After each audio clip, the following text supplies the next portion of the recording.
Anthropocène, c'est le fait de dire que en fait, on est en plein changement d'ère géologique. Depuis la fin de l'ère glaciaire, on est dans une ère, la même, et que la prochaine ère, en fait, on est en plein dedans, et que Anthropocène, parce qu'elle vient de l'homme, du changement par l'homme. Salut, c'est Marion. Lors de nos interviews au Sénégal sur le réchauffement climatique, on a eu la chance de tomber sur Balik, du groupe d'Anakil. De plus beau la nature a offert, qu'elle nous pardonne nos offenses. Mais vous aurez l'interview sur une prochaine vidéo. Mais il nous a parlé d'Anthropocène et ça nous a interrogés. Du coup, on a voulu en savoir plus sur ce terme. Donc pour répondre à nos questions, on va se renseigner auprès d'un géologue, Steve Pubb de l'école des mines à Saint-Étienne. Les géologues découpent le temps en différentes ères. Il y a l'ère paléozoïque, l'ère mésozoïque, l'ère cénozoïque. On connaît bien par exemple ici à Saint-Étienne le Stéphanien, qui correspond à un âge géologique bien précis, il y a 300 millions d'années, où du charbon s'est mis en place. Et chacune de ces aires géologiques sont découpées en fonction de crises géologiques qui ont lieu dans le passé. Par exemple, il y a eu la crise du Permien il y a 250 millions d'années, où il y a eu plus de 90% des espèces océaniques qui ont disparu, je crois les 3/4 des espèces aussi continentales.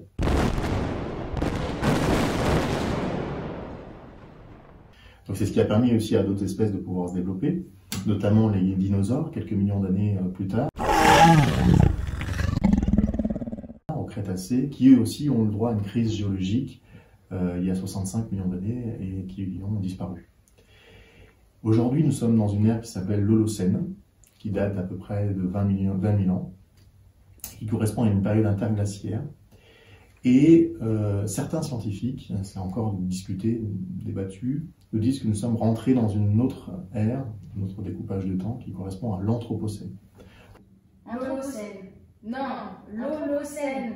Anthropocène. Donc anthropo, on reconnaît l'homme, en fait, donc c'est l'action de l'homme, l'impact de l'homme et de ses activités sur le climat, sur la faune, sur la flore, sur l'ensemble de la biodiversité, qui va agir et qui va avoir donc des conséquences assez importantes. Du coup, ça veut dire quoi être en période interglaciaire? On est dans une période actuelle d'une période qu'on va qualifier d'interglaciaire, c'est-à-dire la dernière glaciation qu'il y a eu il y a 18 000 ans, et puis on aura une prochaine glaciation bientôt. Donc on est dans une période de réchauffement, en fait.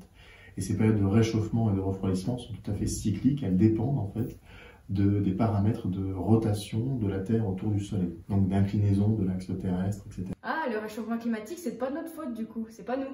L'effet de serre, c'est une couche qui est présente dans l'atmosphère et qui va permettre de filtrer l'ensemble des rayonnements du Soleil qui vont pénétrer à la surface de la Terre. Donc effectivement, les rayons du Soleil pénètrent à travers cette couche. Il y a 50% des rayonnements solaires qui est réémis vers la surface de la Terre. La Terre va accumuler la chaleur et va réémettre un rayonnement sous forme d'infrarouge. Donc l'effet de serre, c'est un élément qui est indispensable pour la vie sur Terre. Il faut savoir que sans effet de serre, la température à la surface du globe, elle ne dépasserait pas les moins 18 degrés. Donc c'est un élément qui est tout à fait favorable à la vie sur Terre. Mais cet effet de serre, depuis quelques dizaines d'années, quelques siècles, depuis le début de l'activité humaine, tend à s'épaissir, à former une couche de plus en plus dense qui va filtrer de plus en plus le rayonnement et va donc retenir de plus en plus la chaleur à la surface de la Terre. Et c'est pourquoi aujourd'hui on se préoccupe de l'effet de serre, donc des gaz à effet de serre qui sont présents dans cet effet de serre, comme le CO2, qui vont amplifier en fait le réchauffement climatique à la surface du globe. Donc en fait, ce CO2 anthropique, il provient à plus de 90% de la combustion des énergies fossiles présentes sur le globe. Les énergies fossiles, c'est pétrole, gaz naturel, charbon.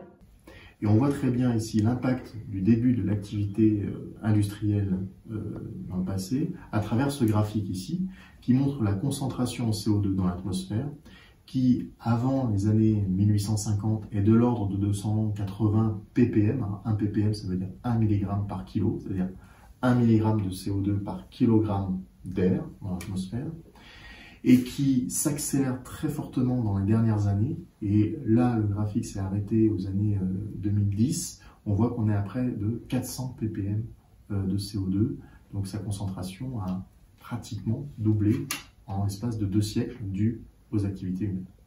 Donc non, c'est pas la période interglaciaire qui est la plus grosse conséquence du réchauffement climatique. Ça a un impact minime. Grâce à ce schéma, il y a 10 000 ans, l'augmentation en CO2 est assez faible. Mais sur les 200 dernières années, c'est une explosion. Je vous laisse là-dessus et à bientôt.